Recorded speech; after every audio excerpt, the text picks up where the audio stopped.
Welcome back to the Lego City on this beautiful morning. We are currently placing the modulars in the building and giving the city a little bit of its shape. The road layout is not permanent, obviously. We still need to figure out where everything is going and what sort of setup I want. We have all this space over here, all this space up the front here, but I have so many ideas and I don't think I'll be able to implement them all. So let's see how we go with the next set of modular buildings into the city. First building in today, the Sanctum Sanctorum, which is really cool, from the Doctor Strange or Marvel Universe. All the minifigures out the front here, every more. Forget what that guy's name is. We've got Wanda. I might even consider culling some of these minifigures. You know, having multiple Spider-Mans are okay, but you probably don't need that many Wongs and Iron Mans and all that sort of thing. I think Doctor Strange is only in this one though, so that's okay. All right, let's put him in the city and then we'll grab the next modular building. And now the Natural History Museum. Love the minifigures in this one, mainly from the ones that I added. This one is from a Scooby-Doo set. This one's from the minifigure series.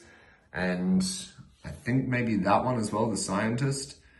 Not sure about the medieval guard guy. But yeah, we've got quite a few things here that really help out with the display for this one. I love the Natural History Museum. I reckon it's one of my favorite modulars, just the front facade more than anything. But even on the inside, it's got some really nice displays. All right, I think this one's going next to the Sanctum Sanctorum up the back here. The Jazz Club. I love this modular building as well, mainly from the Jazz Club side of things, but I also love pizza, so you can't go wrong there. A little greenhouse on top and heaps of lovely minifigures that are, you know, quite fitting of this set. There's a little squirrel on top. Nice. And now for the family reunion set turned into Chinese restaurant, I guess. Lovely little build. I can't remember, I don't know if this was from Brick Artisan or not, but it is such a fantastic build. Really enjoyed this one and I thought it was a great way of getting another modular into the city.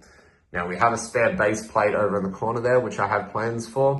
I'm going to put this one next to the Jazz Club and then we figure out our entrance for Diagon Alley a little bit later on, as well as the backs to those buildings.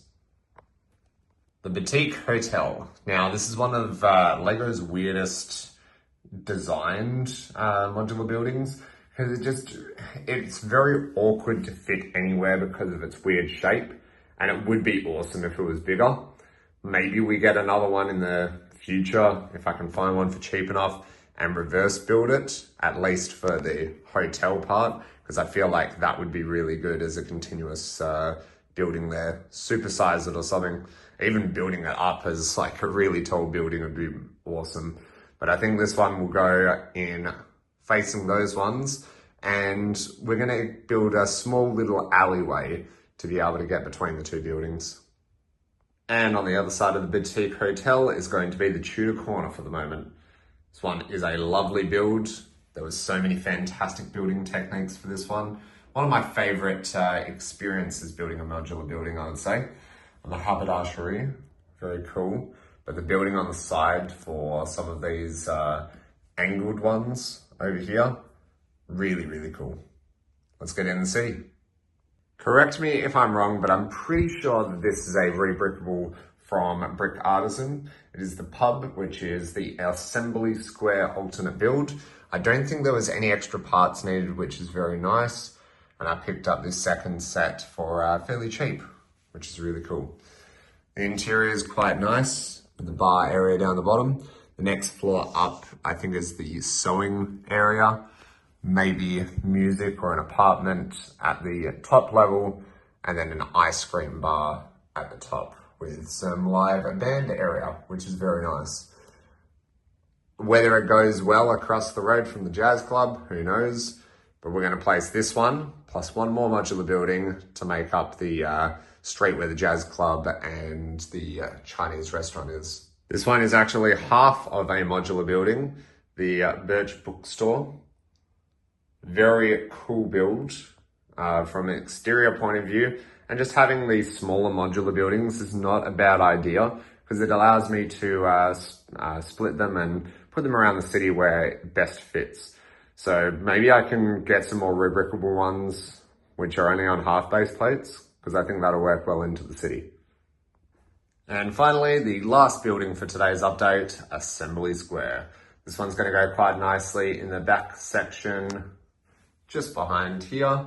I love Assembly Square. I feel like it is just everything's happening sort of set, but not too crowded, other than the fact that we've got a few random sort of minifigure parts here.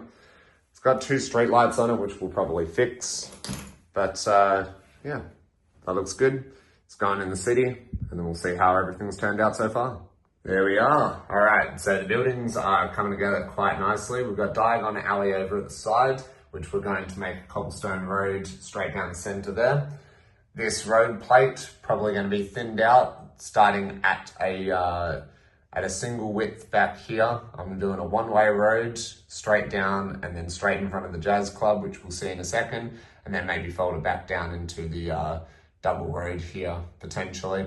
I just don't know, I guess, really where to go from here. I can make maybe a parking lot at the end, just so it makes a little bit more sense as to why people would come out this way.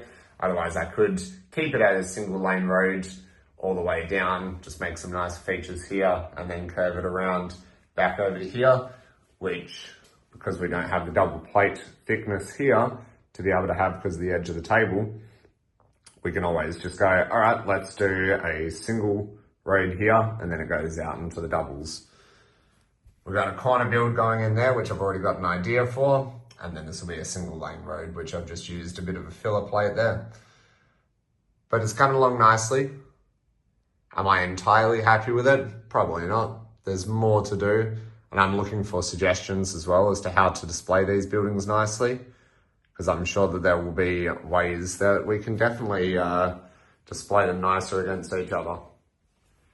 But please let us know what your feedback is down in the comments, and I look forward to continuing to develop the Lego City.